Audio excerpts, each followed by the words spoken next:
Girl Therapy. Here are practices that I do as an intuitive person every single day to make sure that I don't pick up other people's energy. So, because I'm a therapist and I talk to people all day long, it is highly likely that I will interact with other people's stuff no matter what I do. Because I'm in such a forward-facing job and because I am intuitive, it's imperative for me to put up boundaries that allow me to not carry other people's stuff, not only between sessions, but just like throughout my day. So one of the first things that I do every single morning is I do a grounding meditation. That grounding practice I've been doing for easily the last 10 or 15 years at this point. I worked with Anna Gannon, who was just the best at teaching me what it meant to ground, read your own energy, figure out how you feel before you start interacting with other people. The next thing that I do is I actually put myself in a bubble or a shield. And I spoke about this in previous videos, but I imagine myself in this bubble of light. I put mirrors on the outside of it to deflect energy that is not mine. If I know that I'm going into a particularly intense day where I'm seeing either a lot of clients or I'm going to be in a very intense scenario and I do not want anything coming in, what I will do is I will actually surround my chakras with love and light. And I do that by closing each chakra, and then I do a circle of light around them. Then I put myself in my bubble. Those instances are very rare. The only time that I actually do that multi-level blocking of energy is, like I said, if I am in a high intensity area. Honestly, I do it a lot at weddings. Odd, but true. I do it a lot at weddings because there are so many moments where you're hugging, kissing, dancing. There's so much energy movement that allowing me to be in my own bubble is really good. This is different from me psychically shutting down. I do that on public transit. I do that when I'm walking through crowds. That's a very different type of vibe where I'm not necessarily being physically touched. I just don't want to pick up or feel other people's things. On days when I don't do this, I can tell you that my spidey sense is through the roof. I can feel things around me, even if I'm not near people. I can get intuitive hits about people that live across an ocean. I can just know things. And while yes, that is really cool, it is also kind of annoying because there's this space where you're just I just want to be.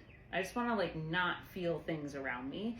And that's where grounding becomes really important, because if I have not grounded to the earth energy as well as to my own, and I feel stuff around me, I'm going to think it's mine. And 100% of the time, it's not mine.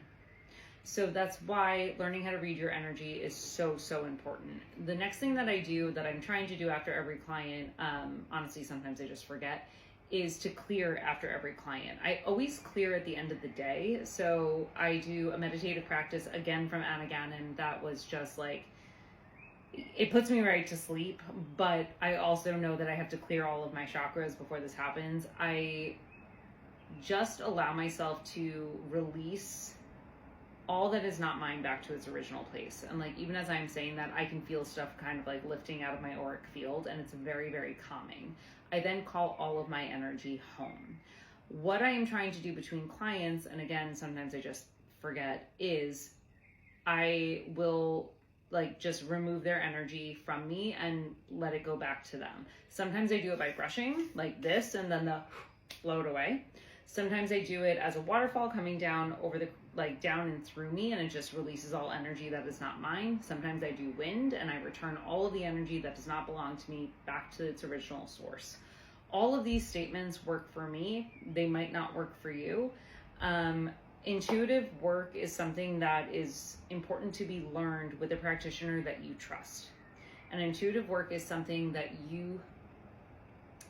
it is so critical that you do it from the mindset of, I am only working with my own energy. Even when I am talking to clients who I do intuitive readings for, it is never rooted in using their energy for something. Never. I remain myself. I do a reading, and then I bless and release all that is not mine back to its original source, and that is really important.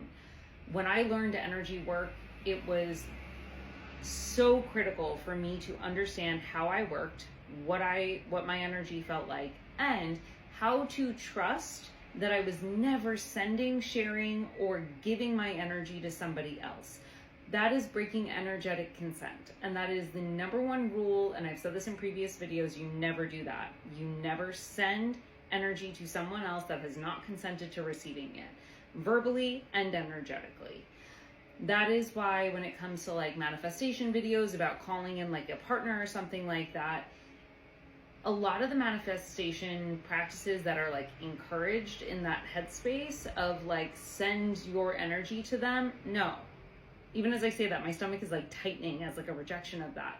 You do not send your energy to other people who are not aware of what's happening, because that's emotional manipulation. If you are somebody who wants to learn intuitive energy, find a practitioner that you deeply resonate with. I introduce it in my sessions as mainly a tool for people to help get to know like what they really want and need on a soul level. If you are somebody who's looking to deepen that practice and you want to go more into the psychic realm, there are a lot of great resources. There's the College of Psychic Studies has a ton of practitioners who are trained at the College of Psychic Studies to do this work. You can also, oddly, go on Psychology Today and look up intuitive practitioners, somatic practitioners, individuals who do spiritual work. But the one thing is, if you meet with them and you do not jive and you do not trust them and you don't like their vibes, that's not the person for you. You have to trust yourself first before you trust someone else with your energy.